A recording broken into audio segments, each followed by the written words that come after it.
Good morning, myself K C Meena, lecturer government polytechnic college Alwar.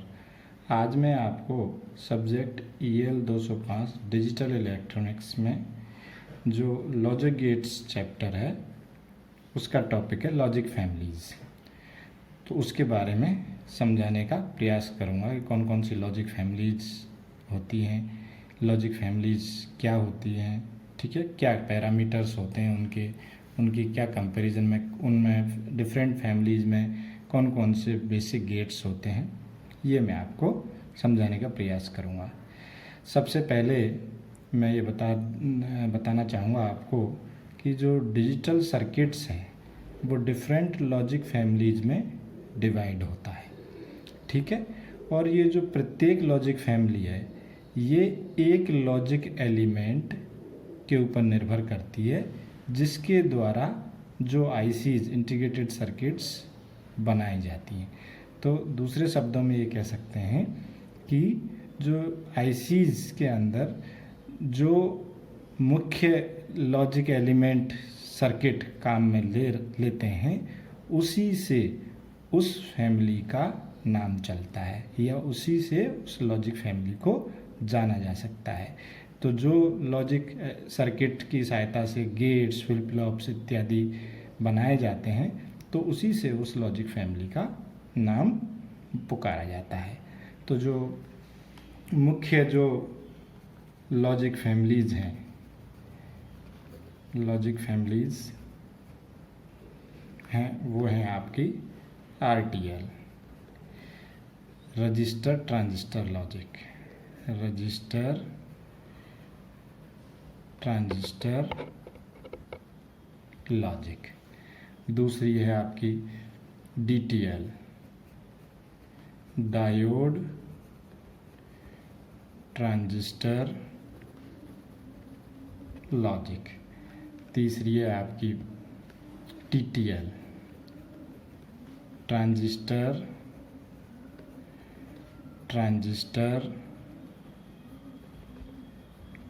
Logic. तीसरी मुख्य family है आपकी emitter coupled logic, emitter coupled logic या ECL। I²L, integration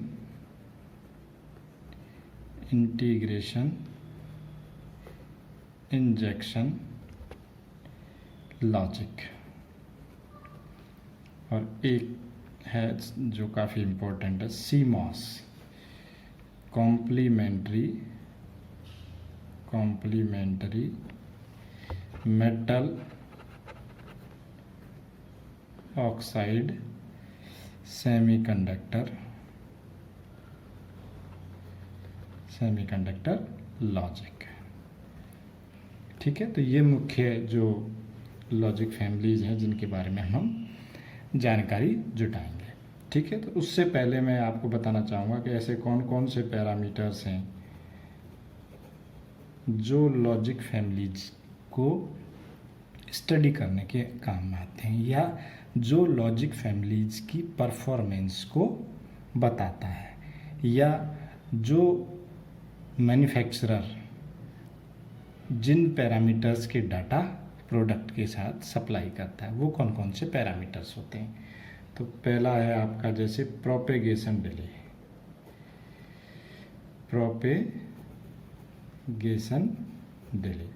तो propagation delay किसको कहते हैं कि किसी भी लॉजिक सर्किट के इनपुट में हम जो चेंज करते हैं तो जो चेंज के अनुसार आउटपुट में चेंज कितने समय बाद रिफ्लेक्ट होता है। तो जो नैनो सेकेंड या मिली सेकेंड का जो डिले है इनपुट को चेंज करने के और आउटपुट को उसके अनुसार चेंज होने के बीच में जो लगा समय है वो कहलाता है आपका propagation delay.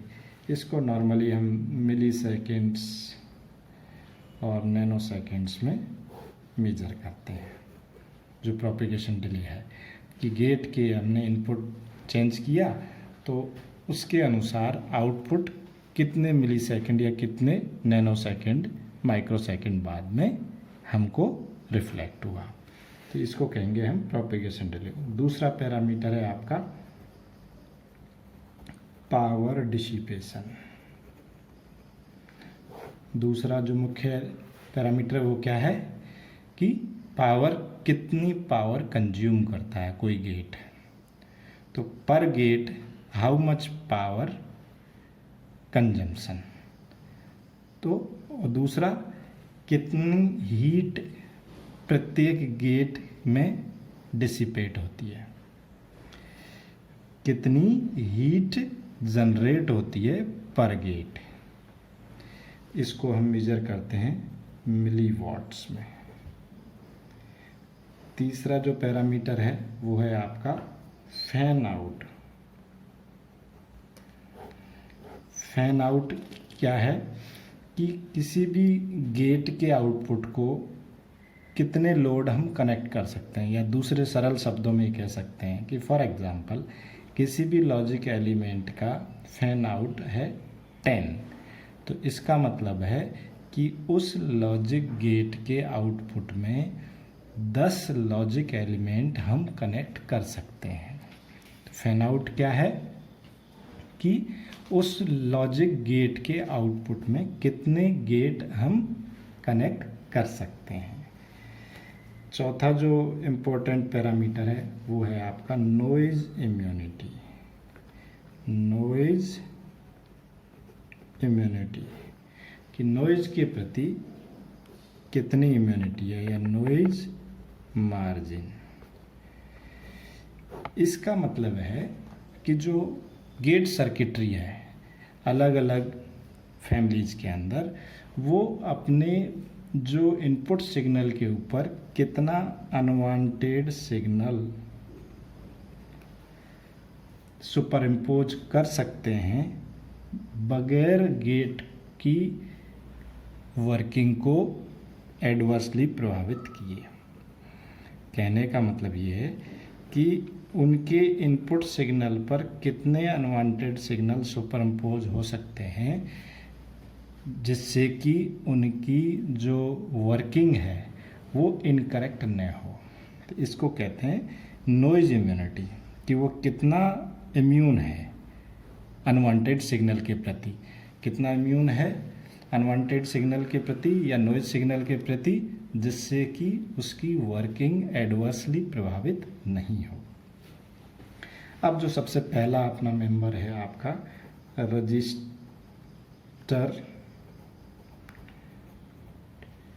Transistor logic, RTL, register transistor logic. Register transistor logic की क्या विशेषता है कि ये लो नॉइज मार्जिन प्रदान करता है। दूसरे, इसके अंदर रेजिस्टेंस और ट्रांजिस्टर्स का उपयोग होता है। जो मेनली पूरी फैमिली के अंदर रजिस्टर और ट्रांजिस्टर का उपयोग करते हैं। जो बेसिक सर्किट है, इसका बेसिक सर्किट है वो होता है आपका नॉर गेट। तो नॉर गेट का मैं सर्किट बनाता हूँ RTL के अंदर। ये देखिए आप, ये एक ट्रांजिस्टर है, ठीक है, ये दूसरा ट्रांजिस्टर है,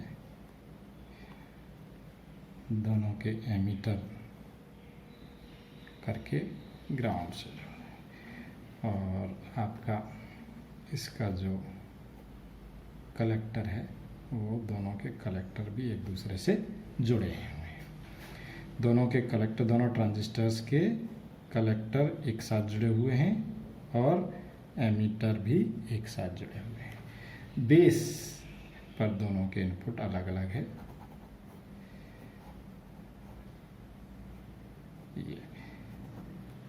ये A है, ये B है, ठीक है, ये ग्राउंड।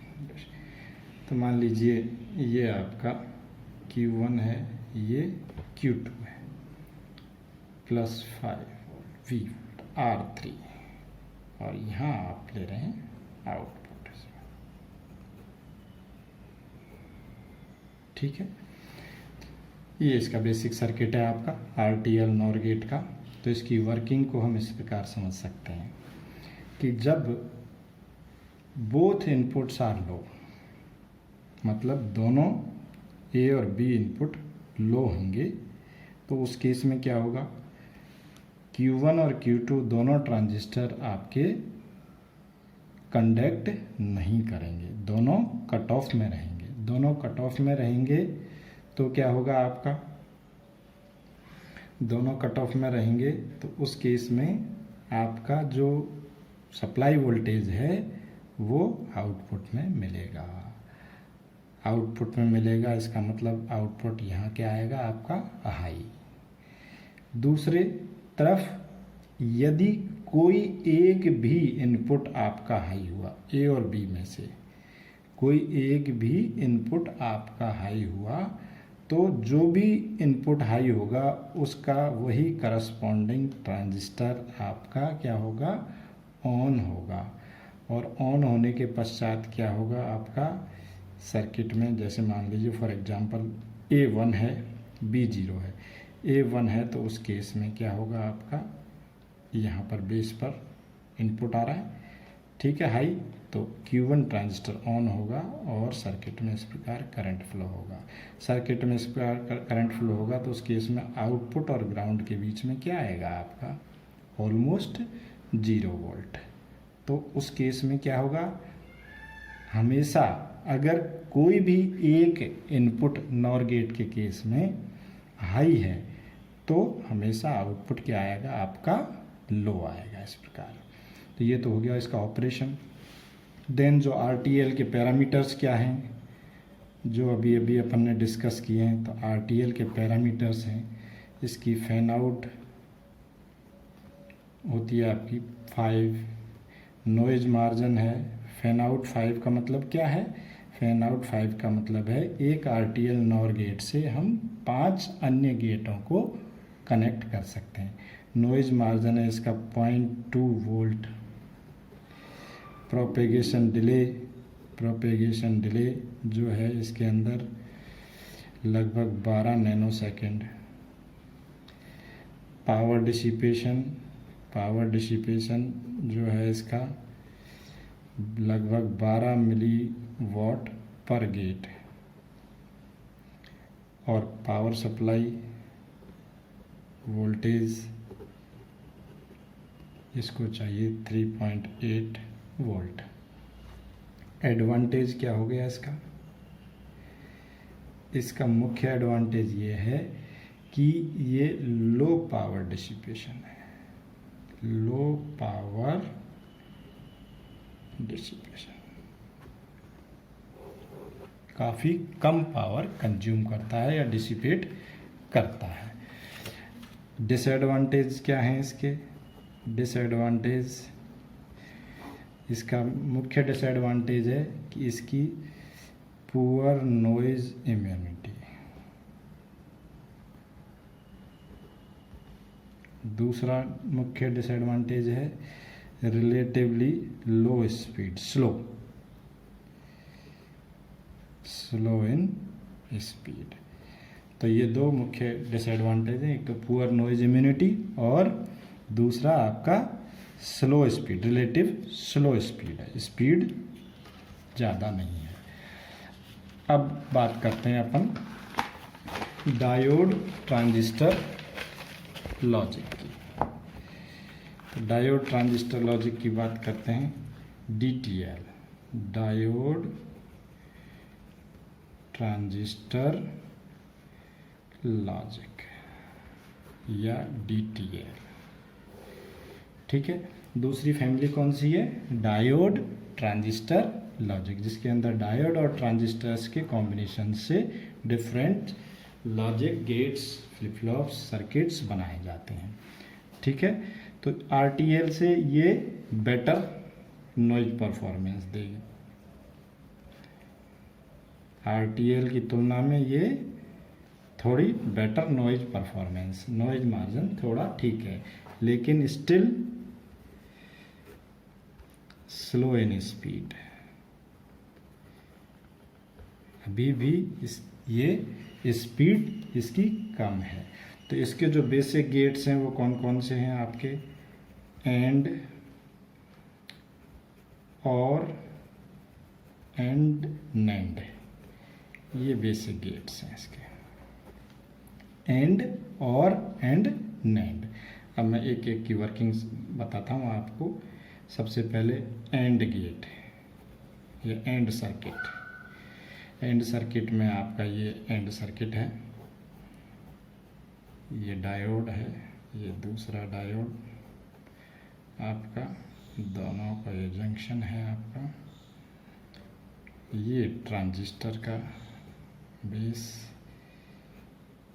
ये एमीटर से रेजिस्टेंस जुड़ा हुआ है, यहाँ आप आउटपुट ले रहे हैं, और जो सप्लाई है +5 वोल्ट या VCC, यहाँ से एक थ्रू रेजिस्टेंस आपका ये पॉइंट जंक्शन को दे रखा है। ये इनपुट्स हैं आपके A और B।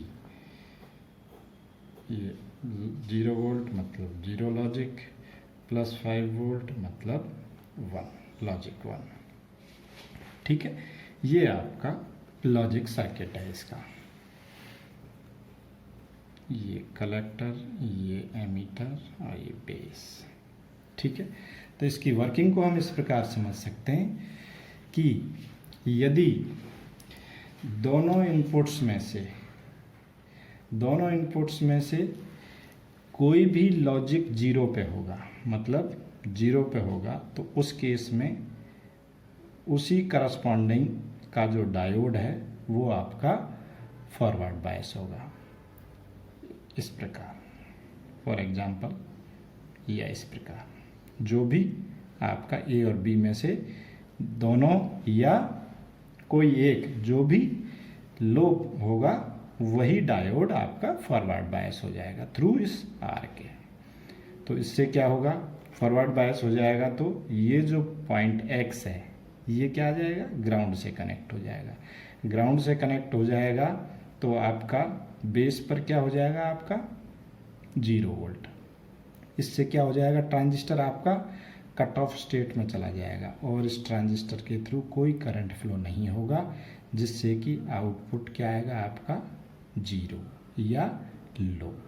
तो जब दोनों इनपुट या कोई एक इनपुट एंड गेट में लो होगा तो आउटपुट क्या आना चाहिए, लो। इसके दूसरी तरफ यदि सारे इनपुट, फॉर एग्जांपल जैसे अभी अपन ने 2 इनपुट का ले रखा है, तो दोनों इनपुट आपके हाई होंगे तो उस केस में क्या होगा, जो दोनों डायोड हैं वो क्या होगा, आपका रिवर्स बायस होंगे, और ये जो बिंदु X है ये किस पर क्लैंप हो जाएगा, पावर सप्लाई +5 वोल्ट पर क्लैंप हो जाएगा। +5 वोल्ट पर, यहाँ वोल्ट +5 होते ही क्या होगा, आपका ये जो ट्रांजिस्टर है ये आपका हैवीली कंडक्ट करेगा और सैचुरेशन में चला जाएगा। सैचुरेशन में चला जाएगा तो इसके थ्रू हैवी करंट फ्लो होगा और RE के अंदर आपको, RE के अक्रॉस आपको वोल्टेज ड्रॉप मिलेगा और वो होगा आपका हाई। तो जब केवल और केवल जब सारे इनपुट्स पर आप क्या देंगे, हाई एंड गेट में, तभी आउटपुट आपका हाई आएगा। तो इस प्रकार हम DTL एंड गेट की वर्किंग को समझ सकते हैं। इसी प्रकार DTL और गेट है, DTL और गेट, DTL और गेट का ये सर्किट है आपका। ये दूसरा ये डायोड हो गया, ये A इनपुट, ये B इनपुट, दोनों का ये जंक्शन, ये ट्रांजिस्टर, ये इससे RE रेजिस्टेंस जुड़ा हुआ है, यहाँ से एक रेजिस्टेंस लेकर हम यहाँ RE से जोड़ रहे हैं। ठीक है, और कलेक्टर से सप्लाई VCC बराबर +5 वोल्ट ये जुड़ा हुआ है। आउटपुट ले रहे हैं हम RE रेजिस्टेंस के अक्रॉस, यहाँ Y। ये RE रेजिस्टेंस, ये R1 X पॉइंट। ठीक है, ये है आपका DTL और गेट। तो DTL और गेट की वर्किंग को किस प्रकार समझेंगे कि देखिए आप, यदि किसी भी OR गेट के अंदर सारे या कोई एक इनपुट लॉजिक 1 पर होगा, लॉजिक 1 पर होगा, उस केस में क्या होगा, करस्पॉन्डिंग डायोड्स आपके फॉरवर्ड बायस में होंगे। करस्पॉन्डिंग डायोड्स फॉरवर्ड बायस में होंगे तो क्या होगा, आपका जो पॉइंट X है ये, इस पर क्या मिलेगा आपको, क्लैंप होगा +5 वोल्ट। फॉर एग्जांपल मान लीजिए मैं बोल रहा हूँ कि A 1 है और B 0 है, तो ये जो डायोड है फॉरवर्ड बायस होगा, +5 वोल्ट यहाँ मिलेगा आपको। जैसे ही +5 वोल्ट यहाँ मिलेगा तो आपका जो ट्रांजिस्टर है वो ट्रांजिस्टर क्या होगा, आपका हैवीली कंडक्ट करेगा और उसके थ्रू करंट फ्लो होगा और RE के अक्रॉस आपको वोल्टेज मिलेगा जो कि आपका हाई होगा। तो OR गेट के अंदर क्या होगा, या तो सारे 1 हो इनपुट, या कोई भी एक भी अगर इनपुट 1 है तो आपका आउटपुट क्या आएगा, हाई या 1 आएगा। दूसरे शब्दों में, यदि सारे इनपुट लो हैं, यदि सारे इनपुट लो हैं, तब ये भी डायोड और ये डायोड दोनों रिवर्स बायस में होंगे। ये रिवर्स बायस में होंगे तो क्या होगा, एक तरीके से जो X पर वोल्टेज क्या होगा, लगभग 0 होगा। तो क्या होगा, जो ट्रांजिस्टर है वो आपका कट ऑफ रीजन में चला जाएगा। कट ऑफ रीजन में चला जाएगा तो इसके थ्रू कोई करंट फ्लो नहीं होगा, RE के अक्रॉस आपको कोई वोल्टेज नहीं मिलेगा, अर्थात आपका आउटपुट लो होगा। तो जब सारे इनपुट आपके लो लेवल पे होंगे तो ही आउटपुट आपका लो आएगा, अन्यथा अगर एक भी इनपुट हाई हुआ तो OR गेट में आउटपुट हाई आएगा। इस प्रकार इसकी वर्किंग को हम इस प्रकार समझ सकते हैं। इसी प्रकार DTL NAND गेट है। NAND गेट देखिए आप, इसका ये सर्किट है, ये डायोड, दूसरा इनपुट ये है आपका ये, ठीक है। ये दोनों का जंक्शन बना दिया हमने और इससे जोड़ दिया एक अन्य डायोड 3 और ये दे दिया आपके ट्रांजिस्टर के बेस पर। ये कलेक्टर से जुड़ा हुआ रेजिस्टेंस है और इसको सप्लाई से जोड़ा है VCC से, और यहाँ पर ये रेजिस्टेंस के थ्रू इस जंक्शन से, और ये आपका डायोड का ये सिरा आपका R3 रेजिस्टेंस की सहायता से यहाँ जोड़ रखा है। तो ये जो इनपुट हैं A और B, ये है आपका D1, ये है D2, ये है D3, ये है R1 रेजिस्टेंस, ये R2 रेजिस्टेंस। आउटपुट ले रहे हैं आप यहाँ पर, ये आउटपुट ले रहे हैं, ठीक है। ये R3। इसकी वर्किंग को हम इस प्रकार समझ सकते हैं, वर्किंग को हम इस प्रकार समझ सकते हैं NAND गेट की को, जब दोनों या सारे इनपुट्स हाई होंगे, जब सारे इनपुट हाई होंगे तो क्या होगा, आपका D1 और D2 डायोड आपके रिवर्स बायस होंगे और इनके थ्रू इस प्रकार इस पथ में कोई करंट फ्लो नहीं होगा, ठीक है। तो जब ये दोनों रिवर्स बायस में होंगे तो करंट फ्लो नहीं होगा इनके थ्रू, और जो पॉइंट X है ये आपका, इस पर क्या होगा, +5 वोल्ट।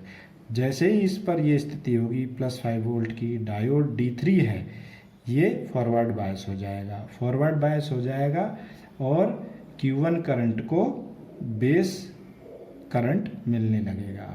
तो इससे क्या होगा, आपका जो Q1 ट्रांजिस्टर है ये कंडक्ट करेगा और सैचुरेशन में चला जाएगा। सैचुरेशन में चला जाएगा तो इसके थ्रू हैवी करंट फ्लो होगा, जिसके कारण क्या होगा, आपका आउटपुट और ग्राउंड के बीच में आपको वोल्टेज बहुत ही शून्य के करीब मिलेगा। तो इसका मतलब क्या है, जब सारे इनपुट आपके हाई होंगे नैंड गेट में, तब आपको क्या मिलेगा आपका इस केस में, इस केस में जो वाइपर क्या होगा आपका लो होगा। जब सारे इनपुट आपके हाई होंगे यहाँ पर, उस केस में आउटपुट क्या मिलेगा आपको, लो। दूसरे शब्दों में हम इसको यूँ भी समझ सकते हैं कि कोई भी एक इनपुट अगर इसका लो होगा तो वही करस्पॉन्डिंग डायोड आपका फॉरवर्ड बायस हो जाएगा। फॉरवर्ड बायस हो जाएगा तो क्या होगा, आपका जो एक्स पॉइंट है इस पर 0 वोल्ट आएगा। 0 वोल्ट आते ही क्या होगा, आपका जो ट्रांजिस्टर है इसको प्रॉपर सिग्नल नहीं मिलेगा और ये कट ऑफ में चला जाएगा। कट ऑफ में जाते ही इस सर्किट में करंट फ्लो नहीं होगा और आपके आउटपुट के अक्रॉस जो सप्लाई है वो ऑलमोस्ट सप्लाई वोल्टेज मिलेगा, तो आपका उस केस में आउटपुट हाई होगा। तो दूसरे शब्दों में कह सकते हैं कि नैंड गेट में अगर कोई भी इनपुट आपका लो लॉजिक पे होगा, लो होगा, तो उसका सदैव उसका आउटपुट हाई होगा। तो ये तो तीनों जो बेसिक गेट्स की वर्किंग हो गई आपकी। इसके पैरामीटर्स इस प्रकार हैं। नैंड गेट के पैरामीटर्स, फैन आउट इसका 8, मतलब 8 गेट्स को हम इसके आउटपुट से कनेक्ट कर सकते हैं। नॉइज मार्जिन है इसका 0.7 वोल्ट। प्रोपेगेशन डिले है इसकी, propagation delay 30 nanosecond. Power dissipation है इसका, पावर डिसिपेशन 8 से 12 मिलीवाट पर गेट। और पावर सप्लाई रिक्वायरमेंट है इसकी, +5 वोल्ट। ठीक है, एडवांटेज की बात करते हैं हम। एडवांटेज हैं इसके बेटर नॉइज परफॉर्मेंस। दूसरी है आपकी मोर इकोनॉमिकल। डिसएडवांटेज हैं इसके, पुअर नॉइज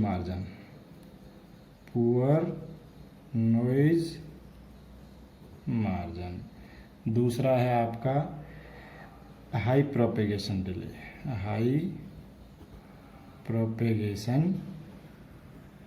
डिले। तो इस प्रकार जो आपका 2 मुख्य फैमिली हैं, पहली हमने RTL डिस्कस की, दूसरी DTL डिस्कस की। ठीक है, नेक्स्ट क्लास में आगे की जो TTL है, I2L है, ECL है और आपका CMOS लॉजिक फैमिलीज को भी हम डिस्कस करेंगे। Thank you very much.